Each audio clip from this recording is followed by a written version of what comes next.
Hello, everyone. A very warm welcome to the AAC Talks. As many of you know, that AAC Talks are organized by All About Curating, a platform that is dedicated to fostering conversations with art workers, including artists, curators, galleries, researchers, and others. Our focus is on practices that resonate with community-oriented approaches, whether engaging with human or more than human communities. Today, we are very excited to have Sara Ouhaddou with us. The title of her talk is Situated Knowledge in Craft Practices, 10 Years of Artistic Research and Engagement. Sara is a French-Moroccan artist working between Morocco and France. Her practice bridges traditional craftsmanship and contemporary art, offering new perspectives on cultural heritage through reinterpretation and collaboration.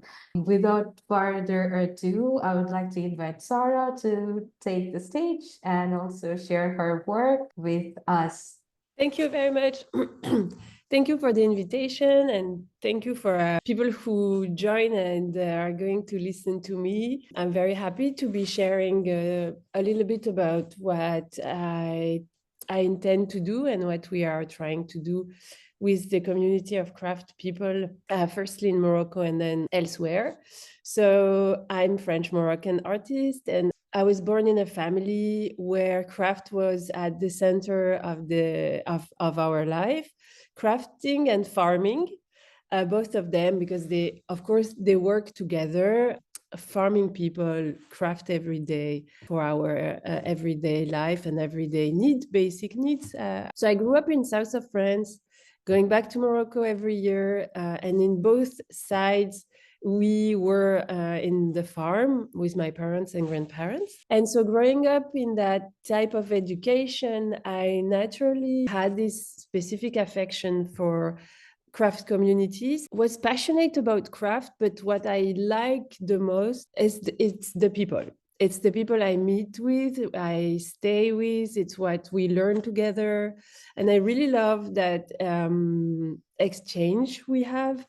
And so growing up in an immigrant family, we had this type of education where going to school was more important than craft. Of course, it was like the only evolution possible for my parents is like, you need to become a doctor. I think we all know this type of path, right? But for me, it was completely unnatural. So I tried. I really tried. And finally, when I was 25, I understood that was not at all for me. And I went back to Morocco to understand where I came from and why my parents and my family would diminish their skills and why they would diminish what we were for another type of education. This is how everything began. And I think this is where my specific affection for craft communities is rooted. So I started by traveling across Morocco and just meeting with, I would say first materials that I loved the most. So for example, I started going to Marrakesh countryside to meet with ceramists. I had, of course, the purpose of creating some pieces. I was just out from school. And as a lot of students, I had all those mock-ups that I wanted to create with them. And I was helped by very nice people to meet with craft communities, because it's not that easy. You have to be introduced, or you have to introduce yourself in some ways and spend a lot of time with people. And that very first experience, when I was like 25 or 28, I don't even remember, understood very quickly that I couldn't just come somewhere with a mock-up and ask for something. It felt very unnaturally, but that's what most people do, right? You have something to do, you go somewhere, you ask for it, you do your orders, and then you leave. That's what I did as well, of course, and it felt wrong. But firstly, I couldn't understand why. So I kept doing it, and that's what we call experience. That's why I say my practice is really experiencing what does it mean to collaborate. And I think that's what I do, and that's what I did since the beginning. because I began by ordering something, a piece, but it felt wrong to me. And I needed about, I think it was like 1 or 2 years, and then 5 years to really understand why it felt wrong. So today I'm going to show you a couple of artworks that I went through when I began, which helped me to find my way in collaboration and what it means to me. And then we can discuss that and debate that, of course. So my very first passions were ceramic and textile, and they're still in my practice today. Everything I have begun back then, around 2013, 2014, I'm still working on it today. And we are still collaborating with the same people, the one who wanted to stay and keep going until nowadays. This is one of the very first piece I have thought about making in 2013. And for the short story, but that's one of the biggest lessons of my life, and that's what will shape my whole practice, is that when I started, I came with a mock-up that looked like this white piece. It was paper cutting mock-up. I did design studies. I had all those technical problems that I wanted them to solve. And I wanted to debate the technical problems with the craftsmen who are in the field. So I went to meet with them with a piece that was almost impossible to create in ceramic, and I knew it. But I wanted to challenge them. And my first thought was, okay, craft in Morocco is completely frozen. How can we help them to move forward and be as good as in Europe? And I remember myself saying that, like, for me, it was okay. And it was all full of good intention, of course. Nothing was wrong. And I was Moroccan. So I remember I met with this craftsman and I showed them exactly something looking like that. He told me, yes, of course we can do that. And I asked him to do everything by hand. He took the challenge, of course, but once he made the pieces, everything kept breaking, of course, because I did something that was almost impossible and I knew it. But instead of telling me it was broken and initiating a discussion, he closed everything. He never came back, and he kept dropping me at the front of my door the broken pieces. Back then, it was my whole economies. Like, imagine, I was 20 something. I had earned all my money working crazy in Paris.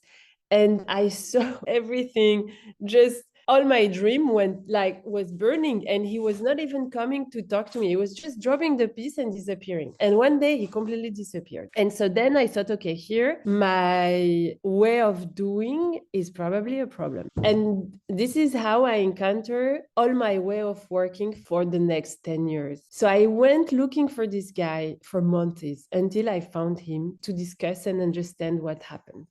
So here you can see in Berlin at the exhibition. So I never show in my presentation the people I work with and how we collaborate together and how it works, because I want people to focus on the art piece, and I want the art piece to be the center of the debate, even for the craft communities. I don't want the conversation to become something about craft communities, oh, poor of them, how can we do this? No, the piece is the center. We discuss the piece, and this is how we are all equal. In front of the piece, we're all equals. So this is why I always choose to show the pieces and not the people. But after 10 years, I had to find a way to show how we all did it together and how it works all together. And so I did this exhibition where I presented everything as you see on the picture. As I work in my studio, I always work like that. I have pictures, I connect everything. And so I show it as I do in my studio. And here you can see some archives. And here is the very first pieces we did, the one I'm telling you were broken and he dropped at my door. And here in this specific picture, you can see this craftsman that I really is someone very dear to me, and that he disappeared. I finally found him. And at the same time, I found people he was also working with in this very nice space here in the Marrakesh countryside. And we discussed the project and the problem of my pieces. a lot of things that I discovered. First, Damas, the craftsman, was called the Golden Hands. So he was very proud of what he was doing. And by asking him something impossible without debating at the beginning about everything was a mistake, because it was, he felt really hurt when he couldn't do it and he couldn't face me. He also found out that he probably didn't want to struggle that much, and I was wrong. He wants to do something more simple for his life, and I didn't even thought about that. So many points like that we discussed, and I thought, okay, this is what I love, actually, just discussing about what's right for you or what's wrong for you, and how an art piece can fit that and help you and help me find out what are good new tools to move forward and found ourselves. And somehow then he explained me that what he wants in life, it's just to take care of his kids as good as possible, doing good, being wealthy, by doing objects that are simpler. Even if he's called Golden Hands, it doesn't mean he wants to be a genius, actually. So this is wrong perception right on my side. But this whole exercise was really good for me, because then I understood that I would do protocols, what I call protocols. It's not something I came out with after 6 months of discussing with Damas. No, I met then with a lot of different people, and then my protocol happened to be alive, and I understood myself. So what I would do, so this is a moment where I'm alone in my studio somewhere, and I paint for myself, but I also do a lot of research, historical research, science, anything, geology, everything I'm passionate about. I would do paintings. I would do, like I did at the beginning, the mock-up is something I love to do. And then I will travel. I would go to my family in Meknes, and we will discuss what I'm passionate about. And I would be like, oh, look, I did this painting, I did this and that, and I would like to share it with some communities in Morocco. What do you think? Where should I go? And after those discussions, this is how the journey continues. So I will go meet the people and stay with them and go back. Sometimes I know them already, depends on the project. And so I will go back with the paintings, very abstract objects. And around the table, we will discuss about those paintings and objects. And I won't be like, oh, how can I do this? I'd be like, okay, this is where I would like to tend.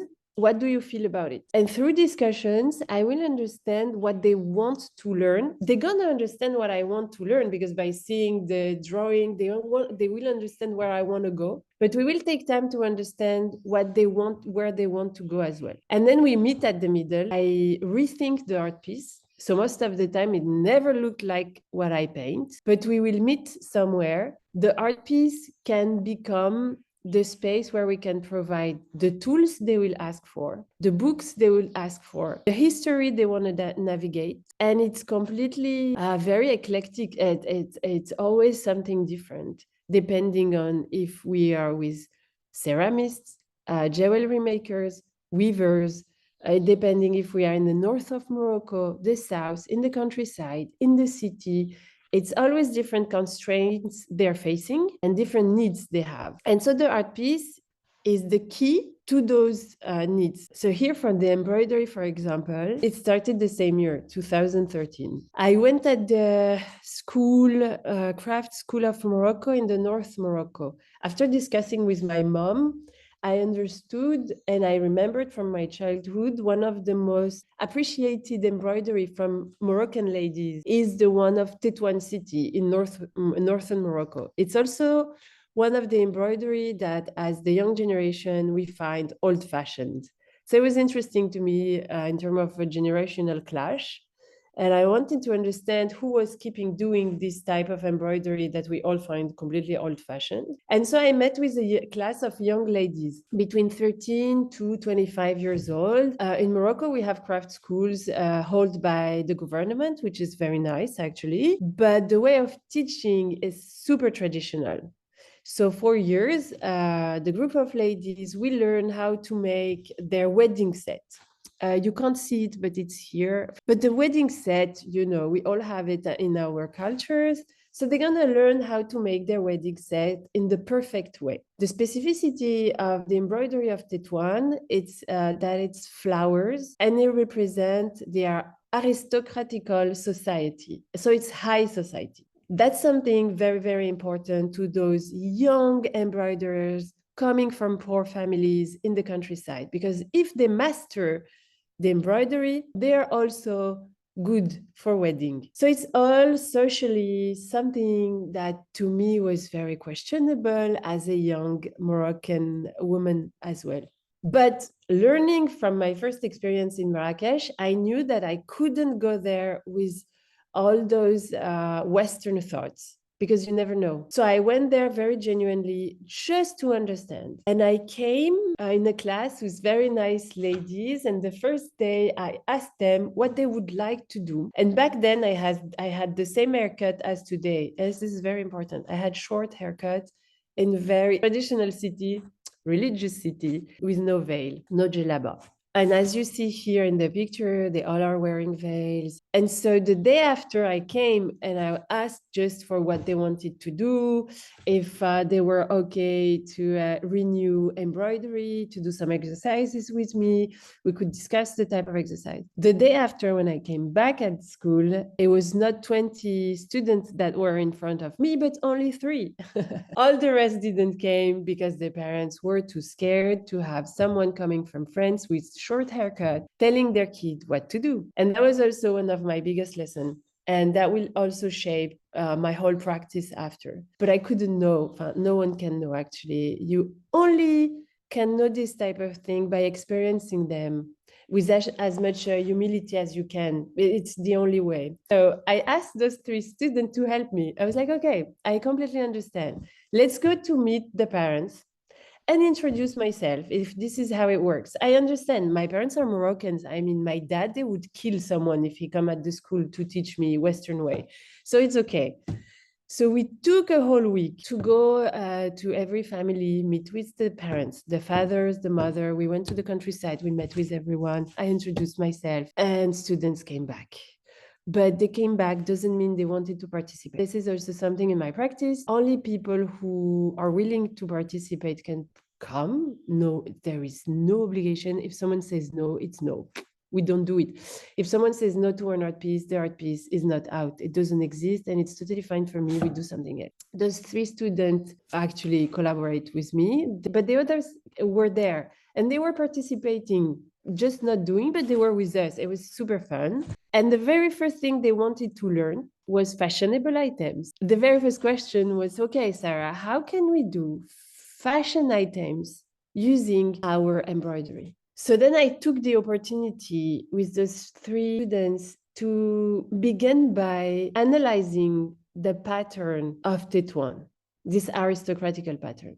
And we did firstly historical lessons, like where it comes from. So we went together to ask all the weavers, all the embroiderers about where it came from, the history of the colors, history of the pattern itself, history of technique. And that's something they don't always take the time to do actually. So it's simple, but it was necessary. And then I asked them if they would be willing to deconstruct the pattern, because I believe by deconstructing, we can reconstruct something fair to us, to what we are. But that's also something very rude to do. It's very difficult. Not everyone is willing to do it as craft people because they're really into shapes and it means a lot to them. You know, deconstructing the pattern is deconstructing their identity. Huh?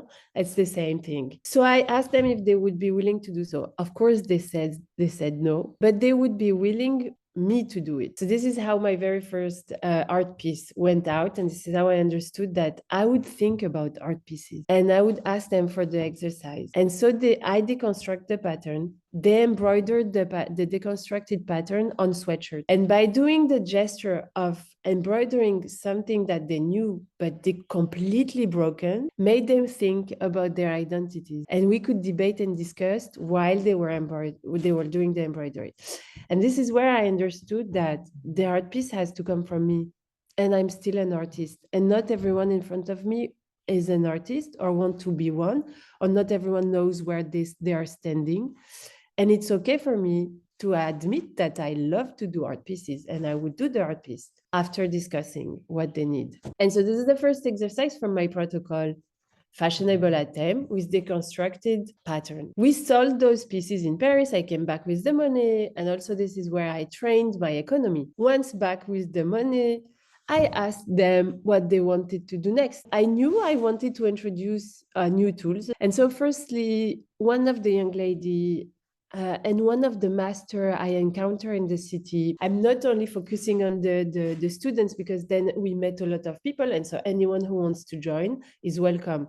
So I also met with a master, and she wanted to learn software embroidery machine, because they knew that some other level of having a nice economy in their passion would be learning new techniques, and not only ancestral techniques. But in a class of traditional embroidery, it's very difficult to install. So I asked the director, I asked the teachers, and everybody said, no, if you want to do something like that, it has to happen outside of the school. So I told the ladies, okay, let's do another exercise, an in-between exercise, where maybe we can change the mind of your teacher. And so I came back with this idea to use traditional, here you can see, traditional silk fabric that they use every day, and embroider in monochrome, using only one color. Why? Because using one color in embroidery is the most difficult exercise you could ask for. It seems simple, but it's the worst. Your eyes are crying actually when you do such a thing. But I did that to put them in a very difficult position where they would question the hand or the machine.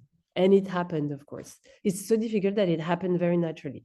And we made 3 tiny pieces, and it raised the discussion with the master very quickly. She was like, okay, this is impossible. This is awful. You're going to kill my kids. We need someone who can do that with machine for you. And I was like, yeah, that's perfect, actually. So it all happened with a lot of joy. I never constrain anyone. It's always humor, fun. It's also part of our culture as Moroccans. We love introducing this type of tricky thing, because then if she tells me we stop and she was too angry, of course we stop and we do something else. But no, of course they are all clever. And she was like, no, this is too difficult. I see that they're passionate about it. Bring them to the machine. And at the same time, I was working with the ceramic people, right? And with the ceramic people, I saw that they were firing their pieces in the countryside using rubber instead of wood, because rubber is cheaper than wood, very toxic. So everybody is intoxicating himself in the countryside of Morocco for cheap money. And so I decided at the same time that I would buy all the rubber in the countryside of Marrakesh, of the people I knew, for the price of wood, so they could buy wood. And I had this rubber in my studio. I was going back and forth between Marrakesh and Tétouan, the north and the south. And one day I thought, okay, they're ready for machine, because she understood it was too difficult. I'm coming to them with even more difficult challenge, which will be doing something with recycled rubber without burning it. And I had imagined this art piece where I embroidered rubber. As for ceramic, I knew as a material, rubber is very difficult to embroider because the thread is going off the material all the time. So you need to think about new way of embroidering if you want to embroider rubber, which implies using very contemporary machines. So I came back to Tétouan with this. And I knew the student will not do it, but I thought about this master I met, and she wanted to learn as well. And I thought, okay, I will bring the student with me, and it will be a journey through machines. So after years of research with this lady, which is here, now she's living in Marrakesh, we finally find out how to embroider rubber using big software machines.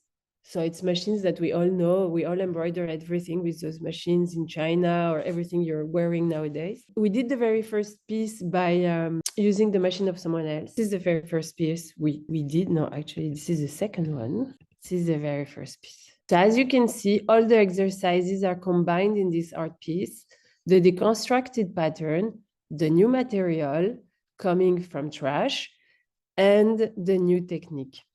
I can't show you the back, but to do such a thing, we had to add cardboard in the back so the thread wouldn't go out. We had to change the type of thread we were using. We had to find out the proper needles. We even asked a craftsman to make us new needles. It was really a great technical journey that allowed the master of embroidery to learn the machine.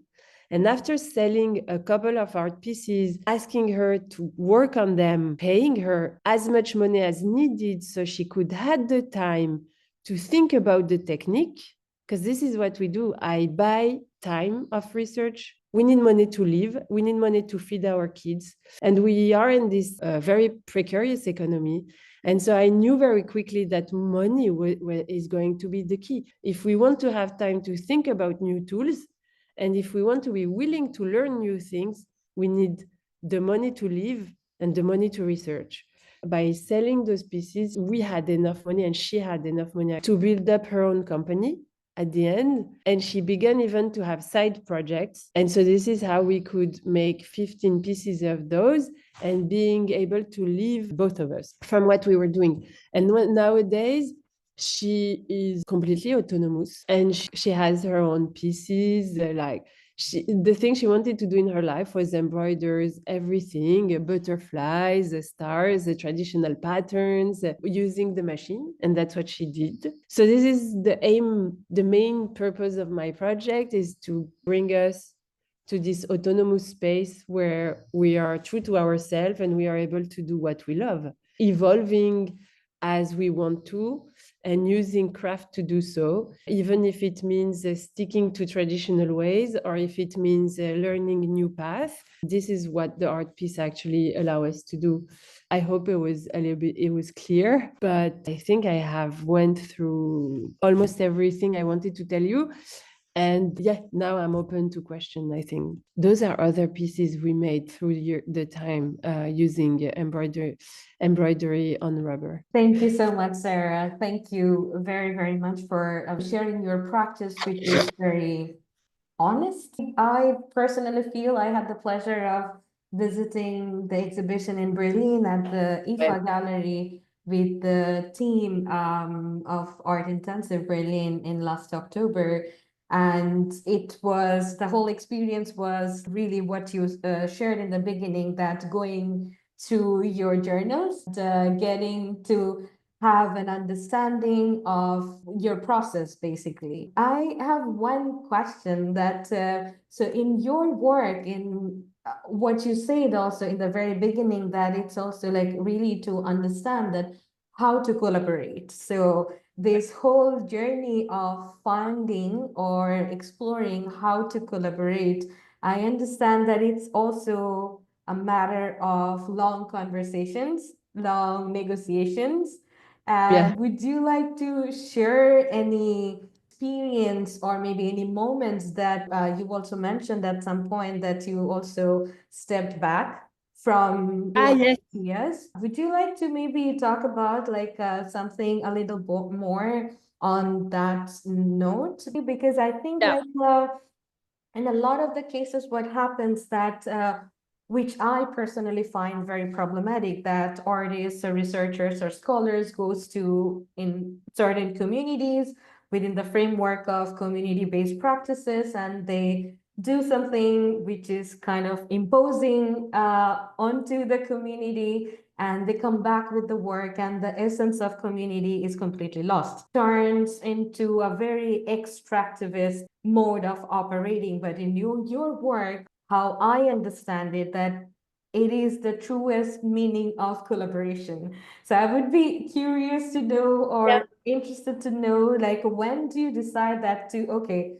step back and leave the space, or rather, instead of being the artist, more maybe as a facilitator or holding the space and giving the full agency onto the people, on the artisans? It's a very good question, and I appreciate it because it happened very few times that we ask me this, but it's present in my portfolio actually. And this is this image. It happened many times, but I'd say many times in different ways. Like here you mentioned the time I would step back, I would let them take the lead, right? I would let everything for them. This is this image. Sometimes I would step back because it's almost social studies, because sometimes you have to step back because they just don't need you. You're at the wrong place. And that happened a lot of time, actually.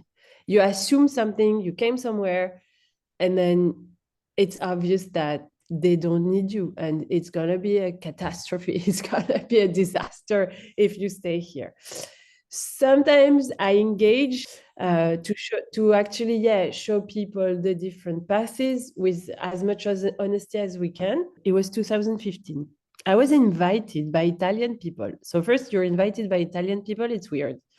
In a place in Morocco that they know better than you, and they know better than the people. So the whole thing was already weird here. And it was a place I didn't know as a Moroccan.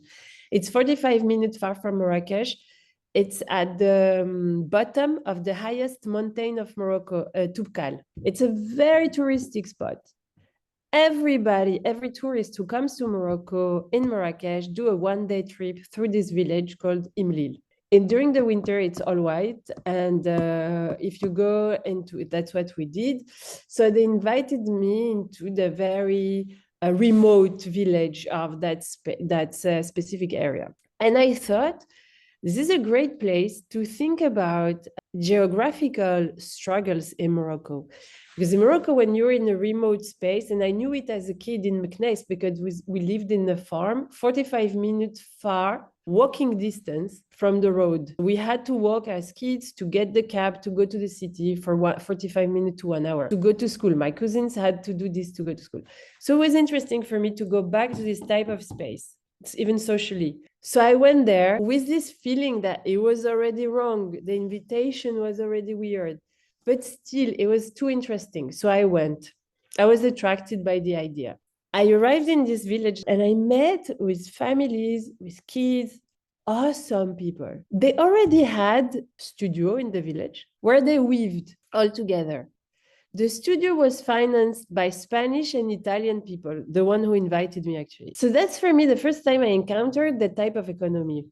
Never encountered that in Morocco before. We are in 2015. It's been 3 years I'm in the field. It was all new. Those Italian and Spanish people are thinking that if they finance a space where women can weave and then sell their product, they're doing something good. So what they do is that they buy them the material. Ladies come and weave new pieces, trendy pieces, and then they sell them to the village where all the tourists come.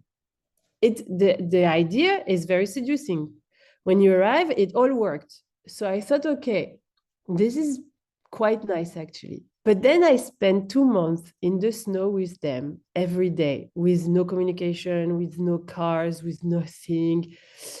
And I understood that the ladies would always wait for the Spanish and the Italian to bring them everything. So they completely lost the sense of living in the mountain and being sustainable and being able to lose what you have to create your own richness. So it's also a type of impoverishment here, because by feeding them with outside things, they forget about the inside completely. So after 2 months, I saw them being fed somehow. And so I discussed with them the idea of creating something that would be 100% made in the village during the winter. And that would be as beautiful as something super trendy of the moment. During the winter, the ships are not out, you can't have the wall. It's a very difficult moment. So I understood the Italian and the Spanish. I was like, okay, it's a nice way of helping them, but at the same time,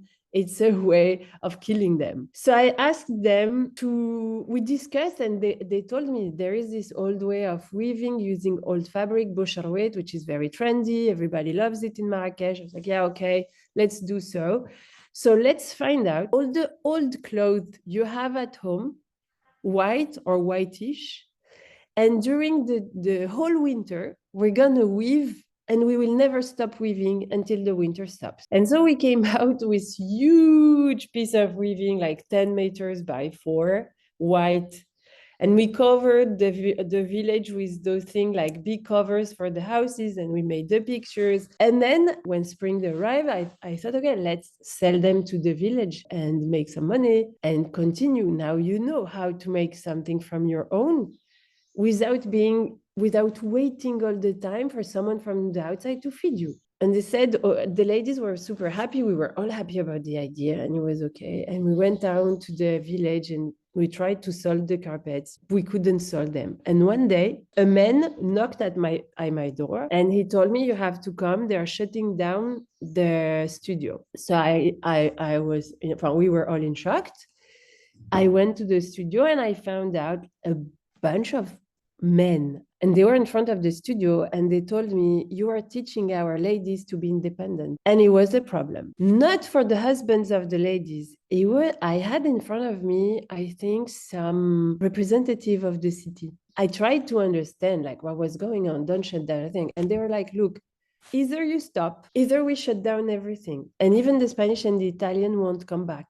And so after discussing with the ladies, now we knew each other very well. I knew I had to stop because what was going on there was bigger than me, way bigger. And I would hurt people more than I would help them. So I did what I could. And then I was like, okay, we stop, but you know how to do it. If you ever want to do it, you know how to reach me. You have my phone number. And after a couple of months, the lady, the responsible of the studio, the Moroccan, she called me and she was like, "Look, what happened here is political situation and financial situation, very complex with those associations who comes into the mountains, because sometimes they pay the political representative to be here. So if you come here and cut the throat of that money, there is a way of being here that you're going to disrupt, and you don't have the shoulders to be able to do so now." And that was true.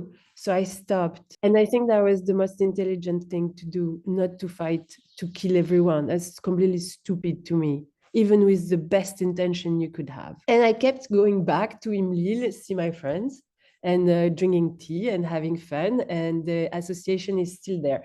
But then last year, earthquake happened. And so they've lost everything. So in the upcoming years, I'm going to wait. But I think everything is going to change up there.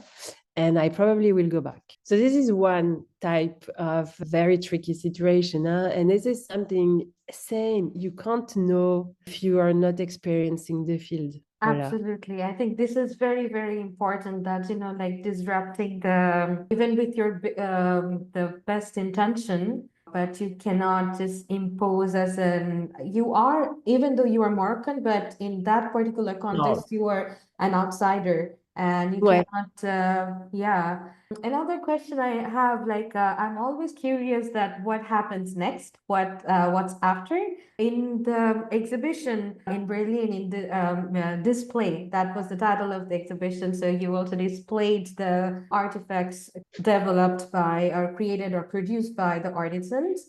And so what happens next, actually, like because you also referred a lot of the time about the economy and also the local economy. In some of your projects, the profit that you make, that also goes back to the community, which is also a very important aspect to be mentioned.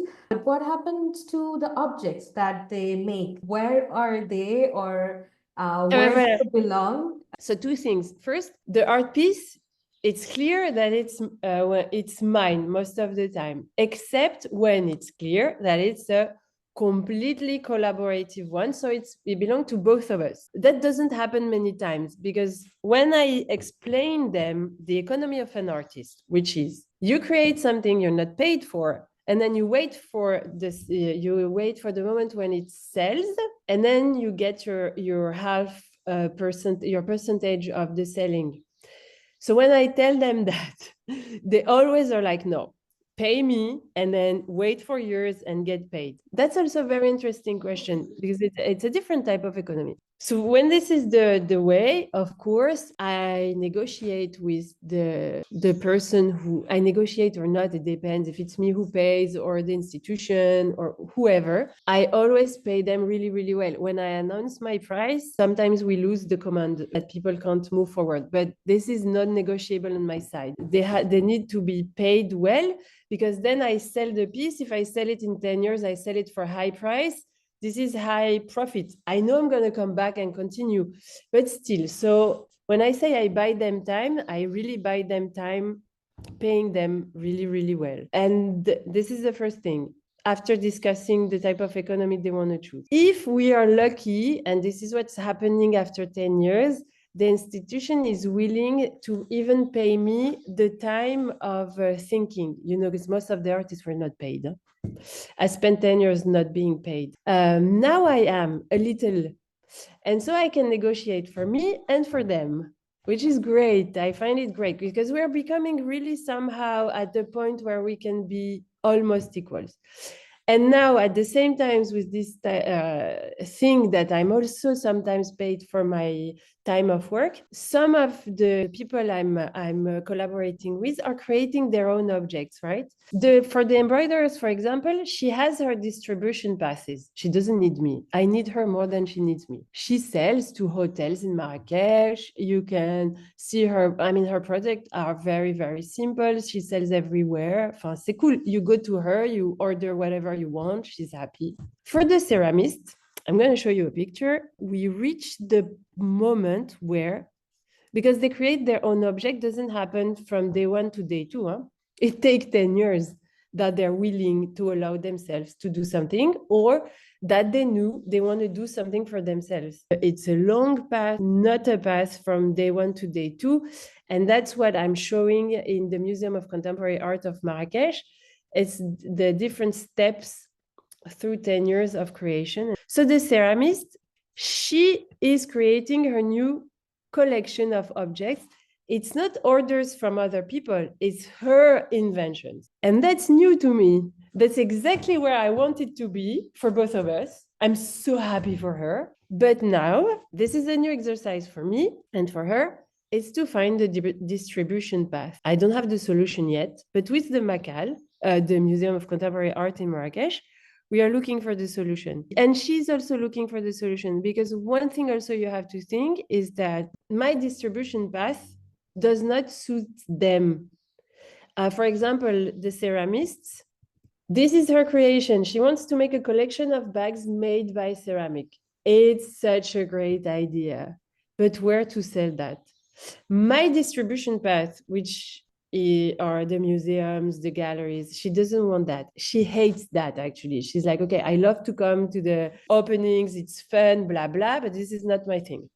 I want to sell on Urica Road, as people do. I want to sell a lot of bags. I want to make a lot of money. This is something I'm not an expert about. So with the curator of the Contemporary Art Museum, with Miriam, we are actually questioning that. This is my next step. Like, how can we find her the good distribution path? And maybe the answer will come from her, and then we will facilitate it. And that's probably what will happen. Another example, the jewelry makers I'm working with for years. I asked them, same, do whatever you want, your own object.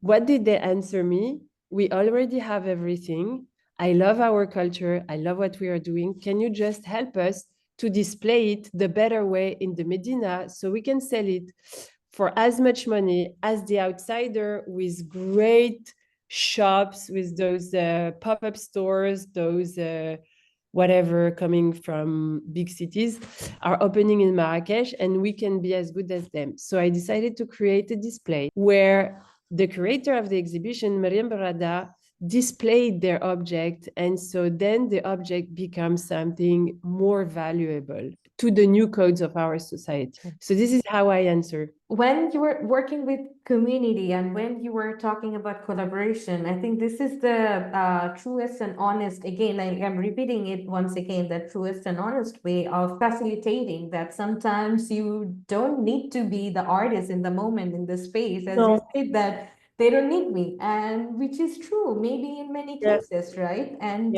so really also be mindful about that factor, that, when to stop and when to step back. I think this Right. is, you were doing beautifully. I saw that Tanya had her hands Question. raised. Yeah, maybe Tanya, if you can kindly unmute yourself and ask the question, that would be great. Hello. Thank you very much for this wonderful space. I'm loving your work, Sarah. I wasn't familiar with Thank it. you. And I'm curious about your funding. How do you start the funding? I would love to see, or if there Right. are any books about you and about your work and your process. Okay. No, that's the point of next year. I hope to be able to. The IFA exhibition was a really good way for me to experience how I would like to share with people what we do. And I hope to be able to be a book based on the same principles in the upcoming years. I'm saying years because it takes me so much time. I'm also a slow person, I think. It takes me a lot of time to do anything. And in terms of economy, I applied as an outsider because I didn't do Les Beaux-Arts. Fine art school. I did design school. As I said at the beginning, I worked for a luxury brand in Paris, and I put all my economies in the very first years.